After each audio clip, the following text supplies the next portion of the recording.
Warga kampung Cetengkor di Cianjur, Jawa Barat dihebohkan dengan gangguan aneh yang dialami satu keluarga. Di rumah inilah keluarga Yani selama sepekan terakhir diselimuti ketakutan karena gangguan yang diduga dilakukan makhluk gaib.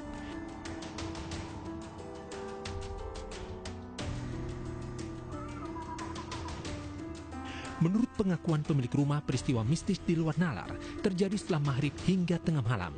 Teror gaib yang kerap muncul berupa sekelebat bayangan serta perabotan rumah yang dilempar dan dirusak. Beberapa tetangga juga mengaku sempat melihat kejanggalan yang terjadi di rumah keluarga Yani. Karena takut menimbulkan kecelakaan, para tetangga dan tokoh agama menggelar pengajian setiap malam.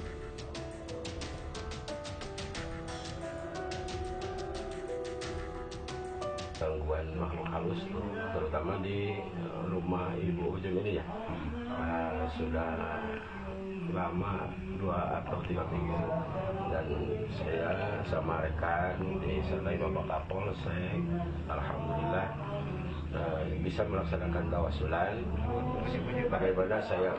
sebagaimana saya biasa dilaksanakan tawasulan kalau ada makhluk-makhluk yang mengganggu manusia.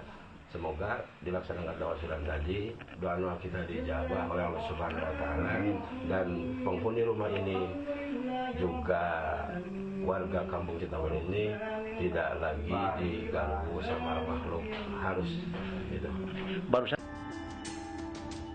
Kini setiap malam keluarga Yani mengungsi di rumah kerabatnya. Mereka hanya beraktivitas di rumah pada siang hari. Dari Cianjur, Jawa Barat, Muhammad Andi Ihyan, iNews melaporkan. Baik pemirsa, untuk mengulas lebih lanjut mengenai teror di sebuah rumah di Cianjur, sudah bergabung Kepala Desa Sukabakti, yaitu Pak Tatang. Kami juga bergabung dengan anggota Komisi Fatwa Majelis Ulama Indonesia, Hamdan Rashid. Saya sapa dulu Pak Tatang. Assalamualaikum, selamat sore Pak.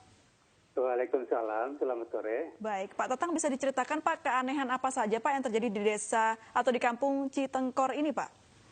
Oh iya, kejadiannya awalnya begini, anaknya yang bernama Rohmat pulang dari Lampung, dia mengadakan syukuran di sore hari sekitar jam 5 sore. Namun pada malam harinya Ibu Jujun yang punya rumah mau masak, ternyata ada satu benda yang murag dari atas yang jatuh ke bawah menimpa kepalanya, dan selanjutnya dia tidak bercerita kepada siapapun. Namun keesok hariannya dan lusanya masih terus menerus. Akhirnya setelah mencapai 2 minggu lah kurang lebih, dia baru bercerita ke tetangga yang lainnya. Akhirnya setelah itu tetangga melihat kejadian secara langsung. Ternyata kejadiannya di siang bolong, yaitu sekitar jam 2 sampai jam 4 sore rata-rata kejadiannya. Yang kejadian lebih detailnya, ternyata andai kata ibu itu mau masak, menyalakan api, langsung apinya disembur sama air.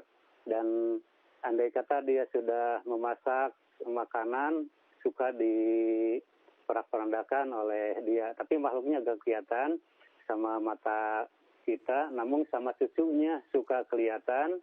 Cucunya yang bernama Hendra, sekitar umur 10 tahun, oleh dia suka kelihatan. Katanya ada yang berbentuk kayak pocong, dan ada berbentuk makhluknya berkulit hitam, dan ada juga yang kelihatan seperti makhluk yang berkulit merah begitu yang dari kita. Berarti keanehannya terjadi 2 minggu ini ya?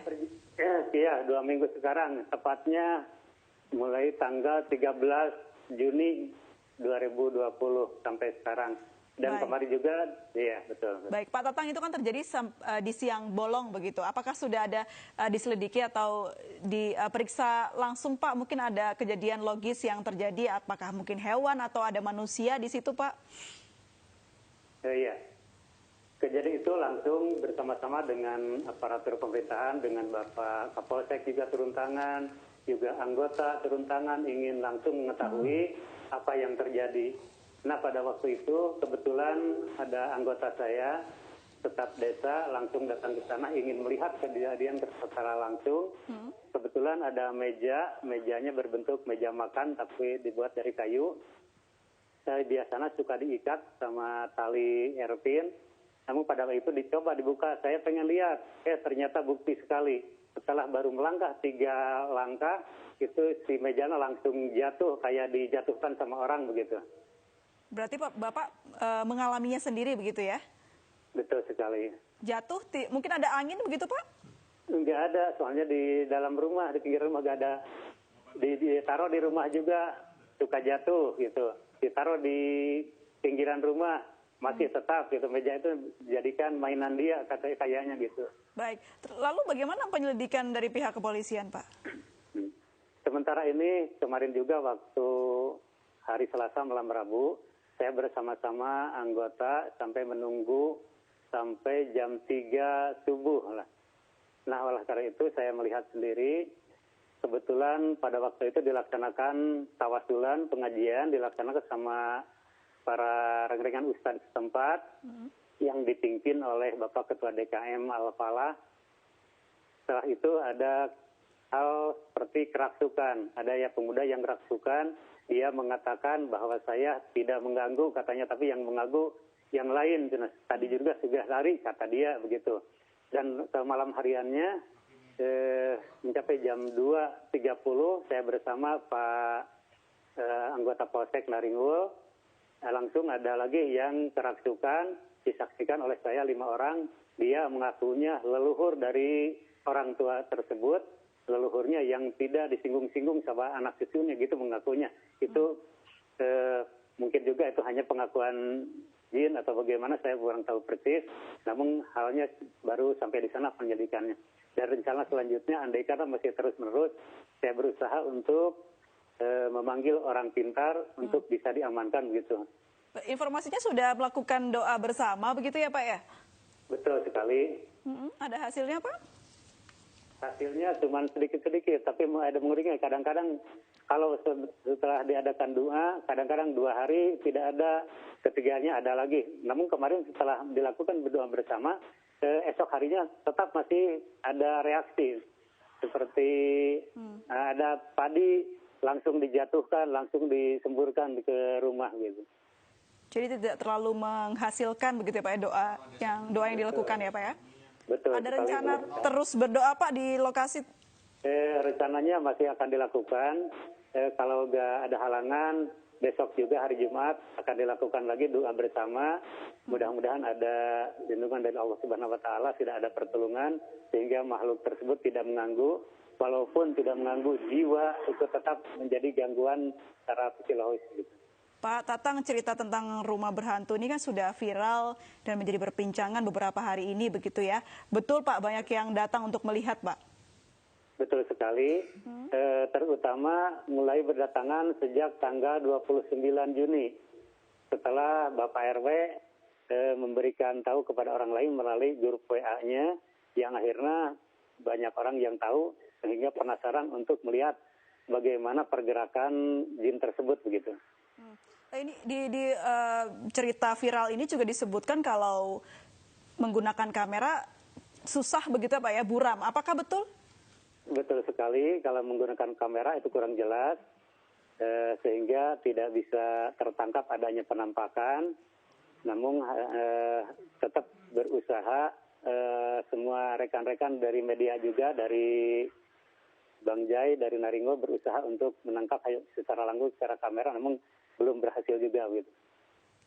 Baik.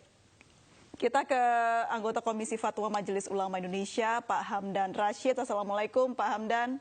Waalaikumsalam warahmatullahi wabarakatuh. Pak Hamdan, ini ada peristiwa rumah berhantu di Kampung Citengkor, Desa Sukabakti, Pak. Dari penjelasan Pak Tata, kepala desa di sana, kalau sudah di kejadian aneh tersebut sampai muncul di siang bolong begitu. Bagaimana respon Anda, Pak? Ya, jadi pertama sebagai orang beriman kita wajib percaya adanya makhluk-makhluk yang gaib, makhluk-makhluk yang tidak tampak oleh mata kepala. Ya, jadi ada namanya jin, ada namanya setan, ya kan, ada malaikat, itu ada. Kita wajib percaya. Karena itu termasuk bagian dari rukun iman ya. Percaya berhal yang gaib.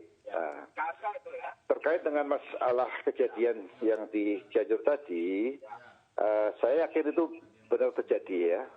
Dan apa yang disampaikan Pak Lurah tadi benar, bahwa ada makhluk halus yang bisa mengganggu sebuah keluarga atau sebuah rumah ya.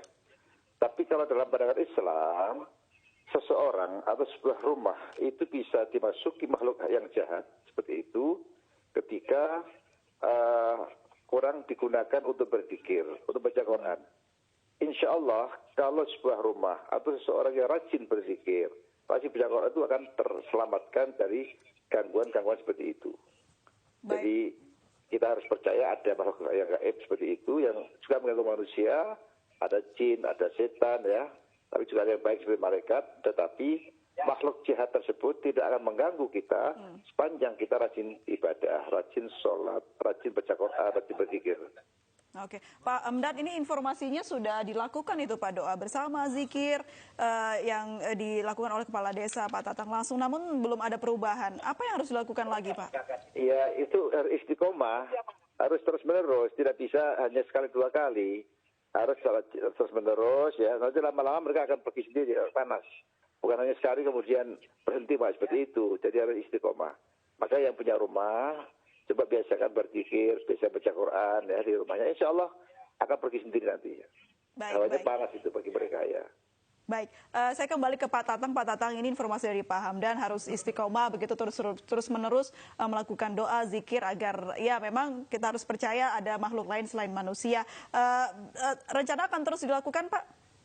Betul sekali, saya sudah berbicara sama Pak Kalur Kesra dan Pak Ketua MUI. Hal ini kita untuk bersama-sama terus-menerus dilakukan di rumah tersebut, dilakukan pengajian atau tawasulan dan sebagainya untuk memohon keridhaan Allah Subhanahu wa taala. Mudah-mudahan saja dengan cara tersebut kita dapat mendapat pertolongan begitu. Baik. Saya kembali ke Pak Hamdan. Pak Hamdan, kalau misalnya mendengar cerita tentang rumah yang berhantu ini, pasti yang dikhawatirkan adalah kerasukan atau adanya makhluk tersebut yang mendominasi di kehidupan kita. Mungkinkah Pak hal itu terjadi, Pak? Oh, mungkin sekali. Jadi ketika orang itu blank, seseorang itu pikirannya kosong, jauh dari zikir Allah, itu sangat mudah sekali dimasuki oleh makhluk-makhluk yang jahat. Oleh karena itu, Allah perintahkan kita untuk berzikir padanya, qiyaman wa qu'udan wa ala junubihim. Dalam kondisi saat kita berdiri, berbaring, duduk, selalu ingat Allah. Orang yang selalu ingat Allah pasti terselamatkan dari gangguan makhluk jahat. Maka di situ pentingnya kita untuk selalu berzikir pada Subhanahu wa taala. Insyaallah aman. Ya. Baik. Tapi betul Pak ya, kalau terjadi kerasukan itu yang masuk adalah jin? Oh, bisa. Makhluk jin bisa. Ketika orang itu sedang blank, itu mudah masuk jin, setan dan sebagainya. Jadi pentingnya berzikir, terus selalu berzikir ya, ingat Allah, insya Allah akan aman. Ya, ada juga hal-hal yang mungkin percaya atau tidak percaya, si penghuni tersebut meminta hal-hal yang di luar nalar, Pak. Apakah ini harus dilakukan atau seperti apa, Pak? Baiknya? Jangan diikuti. Kalau kita ikuti kemauan mereka, nanti bisa bukan musyrikan. Jadi jangan memenuhi keinginan mereka, tentang mereka, lawan mereka. Bagaimana caranya? Berzikir, baca Quran. Rajin baca surat Al-Baqarah ya, terutama Al-Kursi ya. Itu supaya dimudahkan, istiqomah, insya Allah aman. Baik. Kalau kita ikuti kemauan mereka, minta ini, minta itu, nanti lama-lama akan terbuka kemusyrikan. Baik, terakhir ada pesan Pak mungkin ke Pak Tatang selaku kepala desa untuk bisa meredakan gangguan-gangguan tersebut? Iya, saya pesankan pada seluruh masyarakat khususnya yang di Cianjur ya, yang ada kejadian seperti itu, hendaklah makin dekat dengan Allah. Solusinya kembali pada ajaran agama Islam. Jangan ikuti kemauan makhluk-makhluk jahat tersebut. Karena kalau kita turuti akan melunjak ya, mereka akan membawa kita kepada kemusyrikan. Jadi itulah sebagai bagian dari peringatan Allah agar kita selalu ingat kepadanya. Maka masyarakat yang sudah sekarang langsung seharusnya makin kuat imannya untuk dekat dengan Allah Subhanahu wa taala. Baik. Terima kasih Pak Tatang, terima kasih Pak Hamdan Rashid sudah bergabung bersama kami di News Sore. Semoga cepat mereda gangguan di desanya agar masyarakat bisa beraktivitas kembali seperti semula. Assalamualaikum, selamat sore Pak, Bapak-Bapak.